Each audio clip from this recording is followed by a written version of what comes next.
Hey there everyone, this is Chess Coach Aaron. How you guys doing? And I'm doing another video to add to the collection of 5 hard positions. Here's another one. Most of the time I try to do a theme with them, but not all the time. Sometimes it's just random hard positions that I collect. So if you have great positions to work on, you can always send them to me and I might use them. But this one has a theme. The theme is deflection. This is an idea and a tactic in chess that a lot of beginners don't really use or think of properly.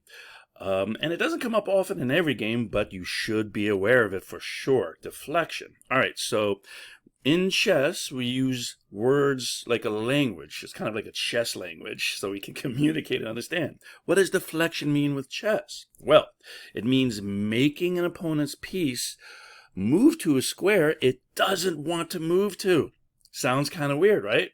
You're forcing your opponent's piece to move to a square it doesn't want to move to. So we're going to do 5 positions, and whenever I ask you to pause, of course you should pause. I have my little pause sign, and try your best to kind of solve them. They're like puzzles, positions, but we're using the theme, the idea of deflection. Make your opponent's piece move to a square it doesn't want to move to. All right, and then after you think you've solved it or done work on it, as much work as you can, then continue the video and see what the answer is and what we're thinking.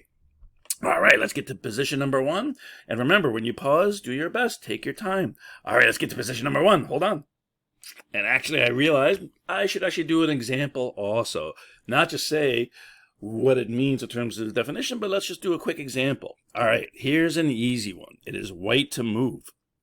And deflection is, again, when you make your opponents, one of their pieces, move to a square it doesn't want to. Now, it's not so easy to actually do that in regular games, and usually it's going to be with checking their king. It's going to force pieces to move because checking the king usually is the most forcing type of move in chess. In this position, for example, this king, the black king, is protecting the queen.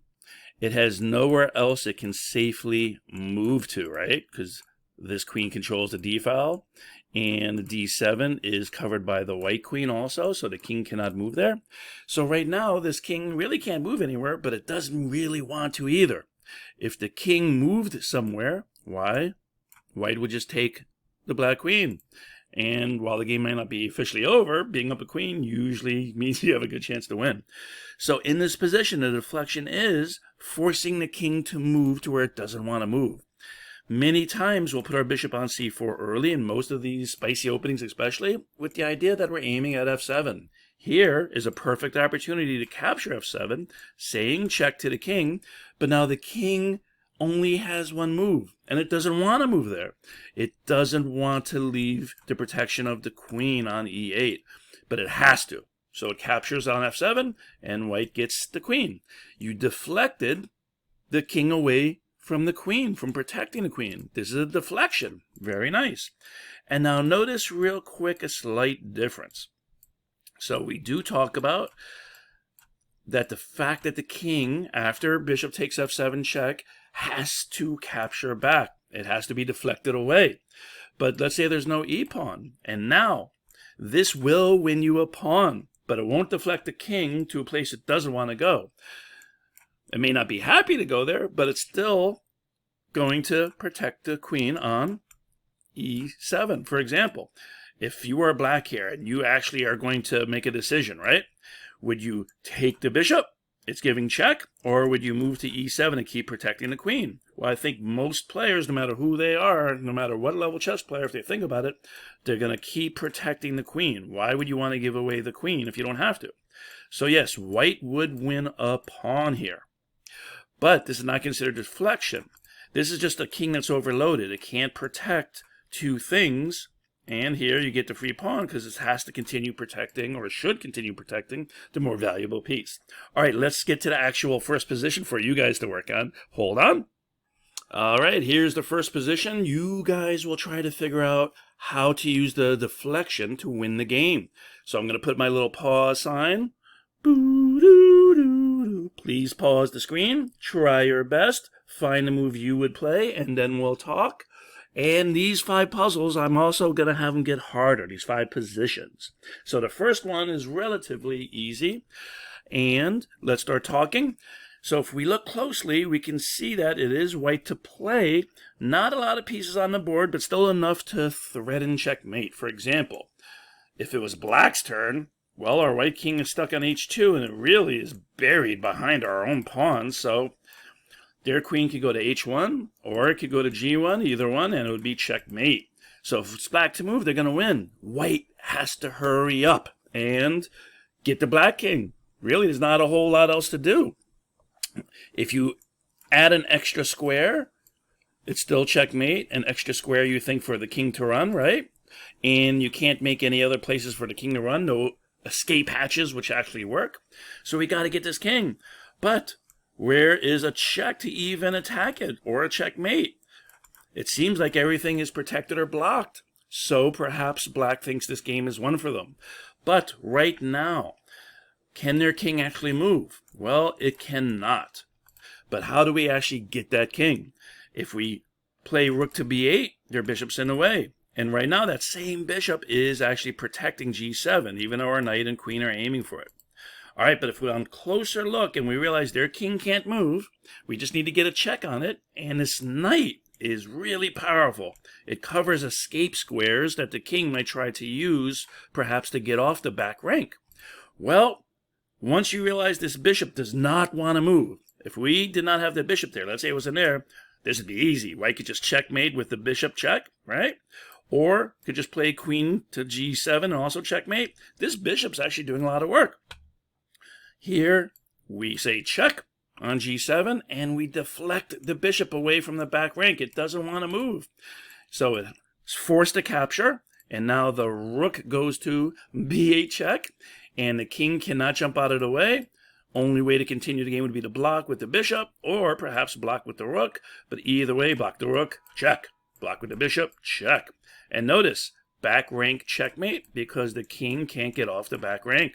So this particular position, all we had to do was simply deflect the bishop off the back rank, get it out of the way, and now we can deliver check. That way, black doesn't just win the game with checkmate, because we have to keep checking as white. All right, I hope you guys got that one. Let's go to number 2 for deflection. And remember, each one's going to get a little bit harder. All right, let's hold on and go to the next position.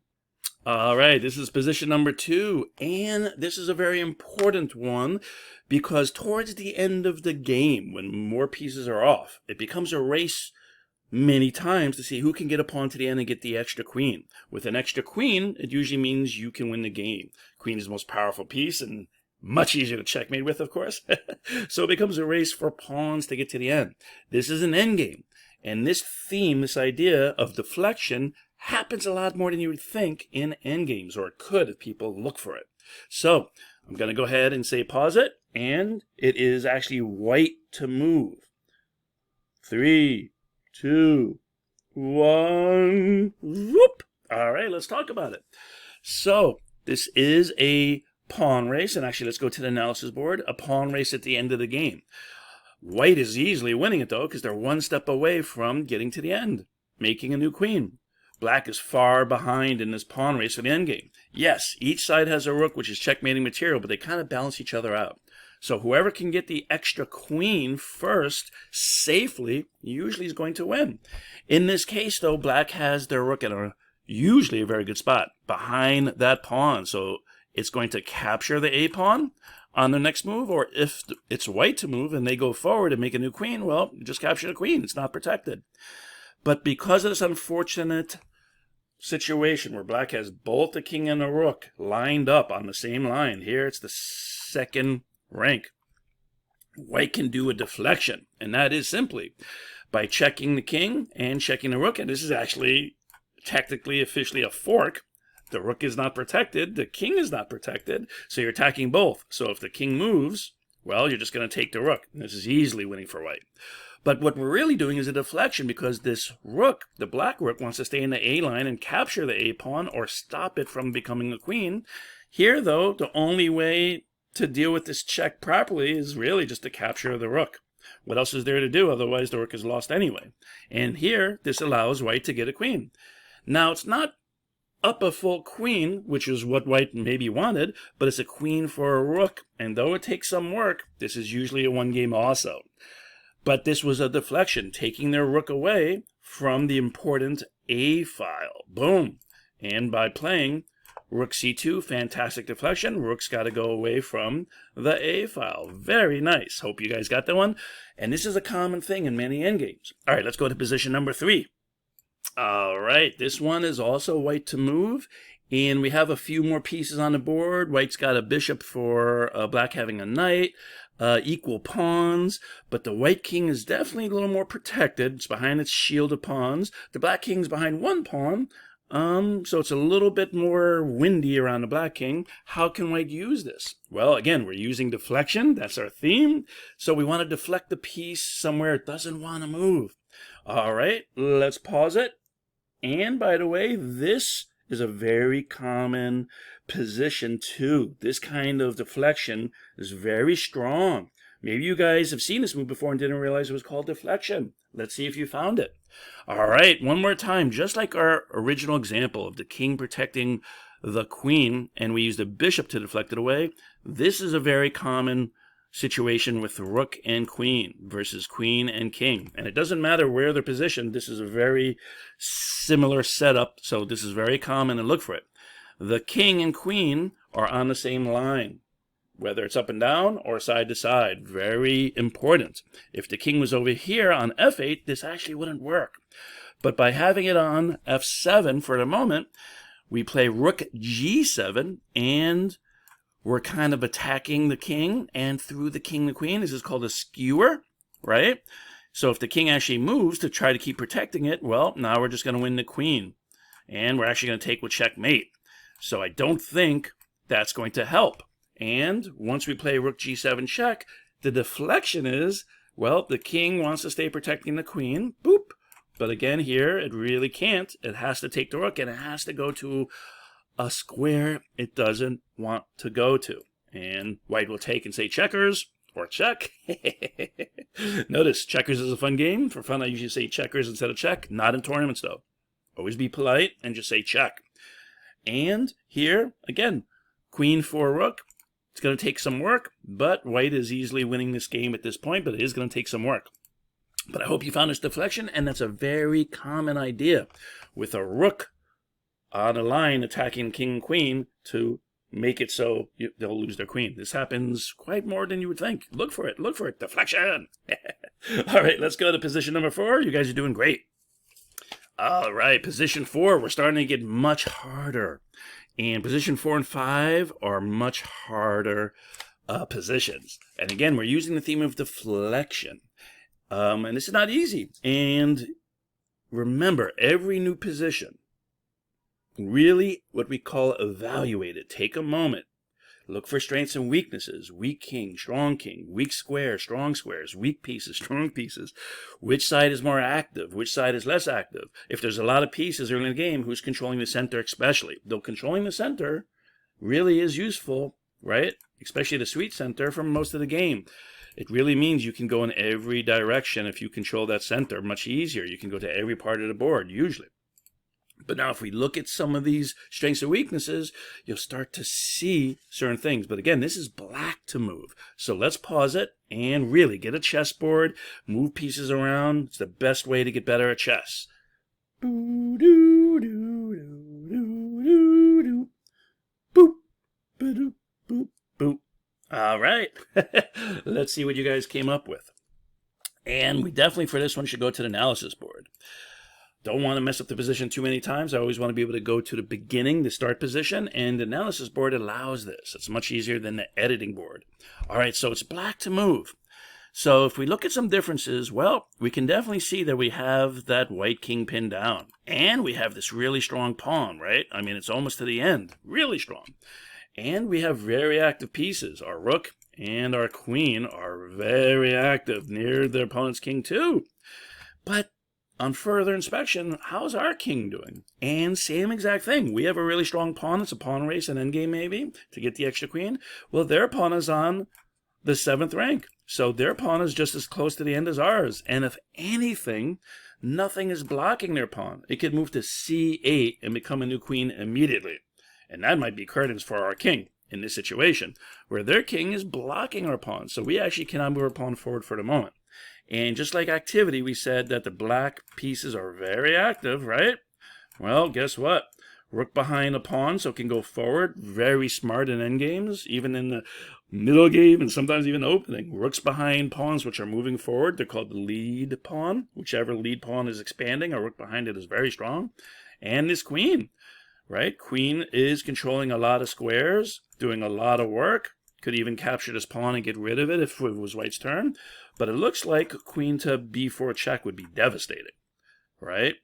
I mean, white, if it was white's turn, has c8, creating a new queen. That would be devastating. Queen to b4 check. King would hide. Queen could go over here with check. King would have to run up, get a new queen with both queens like a battery. Oh, you can't get a stronger battery just about the two queens. That would be curtains also for black. So this is a rough position for black. If they make a mistake, white looks like they're about to win. And that usually means they have to do things with as 4 single possible moves and as check. Well, how many checks are there?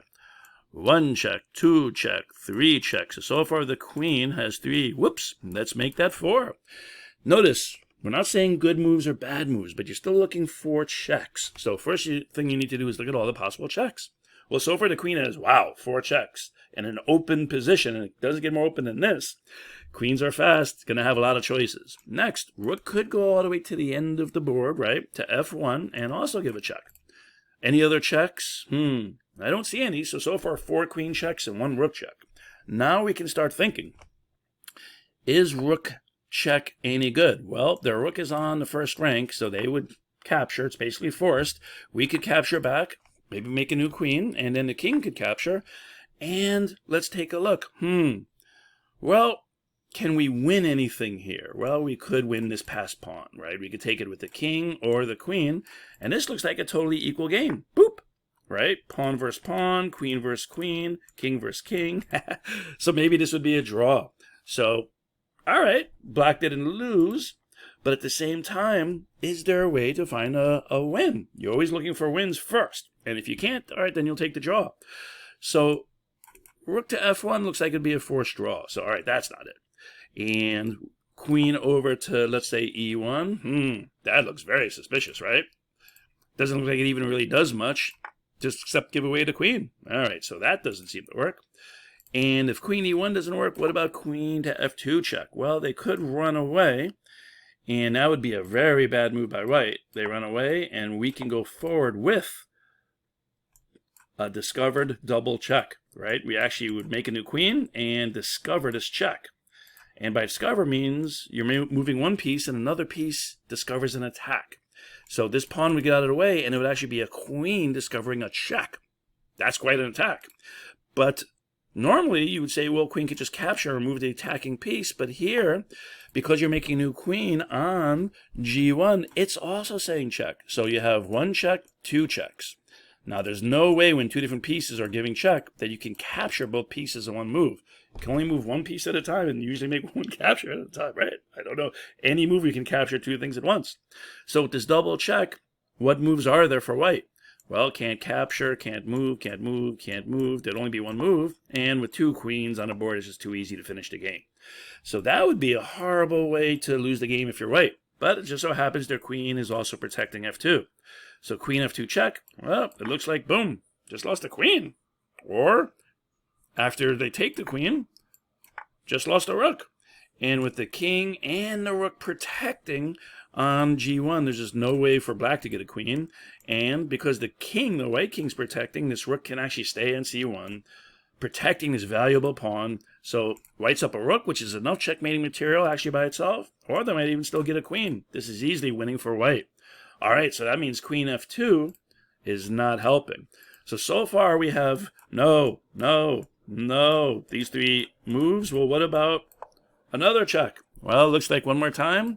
Boop, just giving the queen away. Is there any useful checks here? And can we follow up with another check? Well, no, they're covering with the rook. I don't see anything. We just gave away a queen. How are we going forward? All right, looks like we're running out of choices here. This is a tough one. So now there's one more check, the last check to look at. How could this be any better? Boop. Doesn't make a whole lot of sense, does it? Well, they're just going to take the queen. And now how do we get a queen ourselves? Before we had queen f2 in that one line, and there was a queen behind the pawn, and then boom, we could do a double check. Well, our queen is not here, so if we go forward, we'll just lose our pawn. Is there any other check? If we check here, well, again, we'll just lose the pawn. So queen h2 doesn't seem to work. My goodness, how are we going to win this game? Every check out like that doesn't work. Now we have to think outside the box. I keep saying when this pawn gets to the end, all I keep thinking about is a queen. Well, guess what? There's something called under promotion.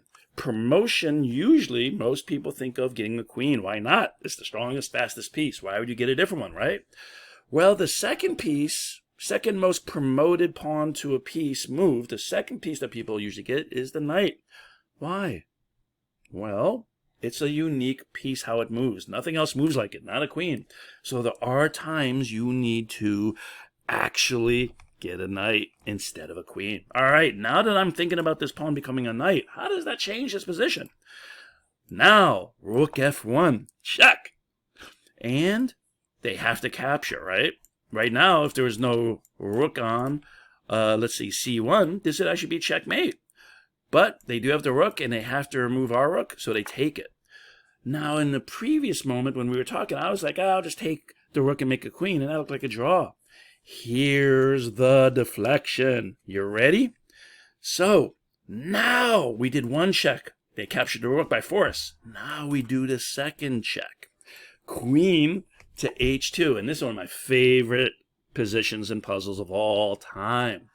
Notice, we are now attacking this king, and here's the deflection. We're making the king go somewhere it doesn't want to go. We're making it capture on h2.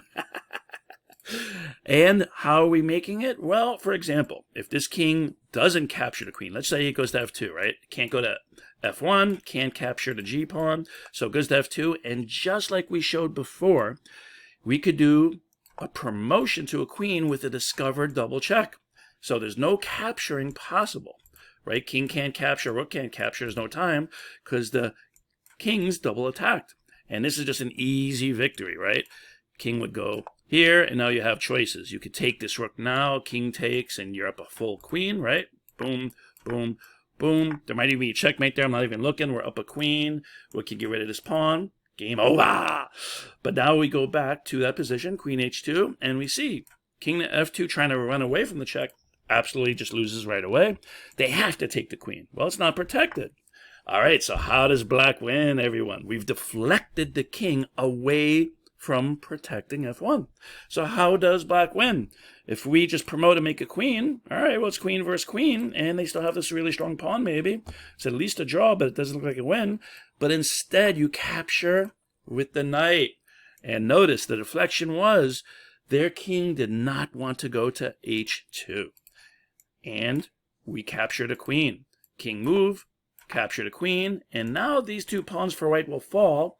And now we have the extra pawn, and our knight and king will escort the pawn to become a winning queen so we can get checkmate. You can't checkmate with just a knight, but as long as you have a pawn left and you can get this to the end, you still have another queen. Being up the extra piece here, which is a knight, white really can't stop this. And if you look closer, this is actually a double deflection officially. One deflection. The rook doesn't want to go to f1 because that is a great spot for the pawn to promote. Now a second deflection. King does not want to run away from protecting f1. Rook did not want to go to f1. It's there. King did not want to go to h2. It's there. And now capture, make a knight. And this is such a great puzzle. It's got so much going on. Great deflection. All right, let's get one more deflection in, and it's the hardest one of all. And let's get to the position. All right, this is another one of my favorite deflection positions and puzzles, if you will. And this is from a real game.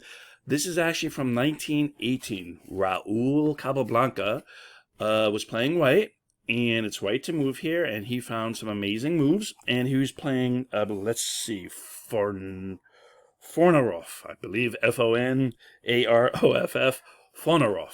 So it was Capablanca white versus Fornarov black, and this is a game from 1918, New York City. And this is actually kind of a famous game. A lot of people show this game from beginning to end. Great game, great combinations, great themes, all kinds of good stuff. But we're looking for the deflection, and this is the hardest of all the puzzles. So really, again, Work on this one by yourself for a little bit. Get better at chess. I don't care if you get it right or wrong. Pause the video, please. Boop, boop, boop, boop, boop, boop, boop. All right, let's start talking. I definitely need to go to the analysis board for this one. And here it's white to move.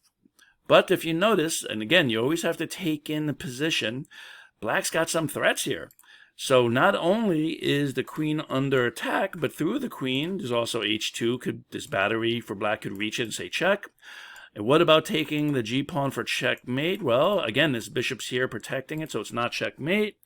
Do we have any other type of moves for pieces? Not really, that you can see right away. And when we look at the differences in the position, it's bishop versus knight. Looks like both sides, white and black, are protecting the back rank, so there's no weaknesses there. Our kings look to be safe for the moment. Really, though, the glue to this whole position is this bishop. It's aiming for the queen, and it's protecting the pawn, stopping checkmate. Maybe can even win some other pawns. And, you know, as you get closer to the end of the game, being up some pawns, especially the best players in the world, all they need sometimes is one pawn to win the game. Not easy for us, not grandmasters, not world champions. Remember, Capablanca was a world champion. Let's see, 1921 is when he became world champion. So this is 1918. He wasn't world champion yet, but you can kind of see from this game, poof, he really was rounding into world champion form. I mean, these are some amazing tactics. All right, so what does white have going for it that we can use here? Well, again, our queen's under attack, and through the queen, they're skewing maybe just a pawn, but pawns are important at the end of the game. Can we play f4 and block? Well, we could, but if they take, which would be a bad move, if they take the f-pawn, that is, then we'd get checkmate. Ouch. Good game and very quick ending. So if we played f4, though, they could go the other way. And this is important to realize because as long as they're protecting that g-pawn, there's no checkmate. And they just want a pawn. So that doesn't really help. How does white continue from here? All right, let's back it up. So we could play f4, but it doesn't really help necessarily. We could just move our queen over and protect the pawn, but how's this helping us win? All right, let's look for forcing moves, checks. And let's see, we got knight check, and we got knight check. Does either one help? Well, if we go check on e7, we're just giving away the knight. I don't see anything after that. If we go knight h6, are we giving up the knight? Well, no, because the g-pawn's actually pinned. All right, so how does that help us? Knight to h6, king has to move out of the way, right? The g-pawn's pinned. But once the king moves over to h8, it's not pinned, so they're threatening to take our knight. Now what? Well, the closer I look, the more time I take, I'm actually noticing where the weakness is in the black position, and it is so hard to see. And that is, believe it or not, their back rank. Yes, they have a queen covering a key square for us to reach the back rank, and they have the rook there. But if we can put this king in the corner, buried behind his pawns, that's one step closer to a weak back rank. So we say check. We're using a pin. They don't have time to take our queen. So the only move is king over. And now, remember our theme, deflections, making pieces move where they don't want to move. Well, we do have knight takes f7 check. And does the rook want to leave the back rank? Well, for the moment, d8 is covered. So knight takes check, rook takes, and rook down to d8 check doesn't really win because they just take the rook also. That doesn't help, right? Check. Capture. Check. Now, if they play rook back, yes, checkmate. But they can just capture with the queen, and guess what? They're threatening their own checkmate now. Ouch. All right, so that doesn't quite work. But knight h6 check, king to the corner. What else do we have? Deflecting the rook off the back rank doesn't work yet. Oh, but wait. Knight going to f7 would attack a king, but it also would attack whatever is on e5. But right now, knight takes f7 check doesn't work. They just capture. What about the super surprising move that Raul Capablanca found, and that is queen takes e5. Whoa! Double exclamation point. And we're doing not one, but two deflections. If queen captures, it's deflected away from protecting the back rank. So queen captures. Now we capture on f7. And notice we're using a fork, because now we're attacking the king and the queen. And again, a deflection. If they leave that back rank, blammo! Now everything works. Now it all comes together. We have a forcing win on the back rank. And if they don't take, well, king just comes over. We take the queen, and we're up a full piece and a pawn, and take some work, but we're going to win. So this is really a double deflection. And notice even here, when we take that bishop, does the queen actually have to take? No, but then we've won a full piece. Here's our extra piece. And on the next move, if they run away with their queen somewhere, this is not a good spot, of course, but their queen is attacked, they don't have time to take that piece back. Their queen's under attack. We're attacking it. So if they don't take our queen, they have to run away with their queen. Let's just say they go to the back rank to protect, and now, again, we can just run away, right? Save our piece. We're up a full piece. Threatening checkmates, maybe knights someplace else. But we're doing fantastic. Again, winning. But double deflection. So hard to see. We use a pin. Check, go in the corner. Now, whoops, not the correct one. Now we take the bishop, and we're deflecting the queen. Boom. And again, we use a fork to get our queen back, or do yet another deflection. And if they take the knight, they get checkmated. And Raul Capablanca saw that. Amazing! All right, this video went a little bit longer than I expected. Sorry about that, but these were great deflection positions. I hope you see deflection in more of your games. Keep looking for that idea. It's an idea that many beginners don't really think of during the game. Use it and win with it. All right, this is Chess Coach Aaron out. Peace.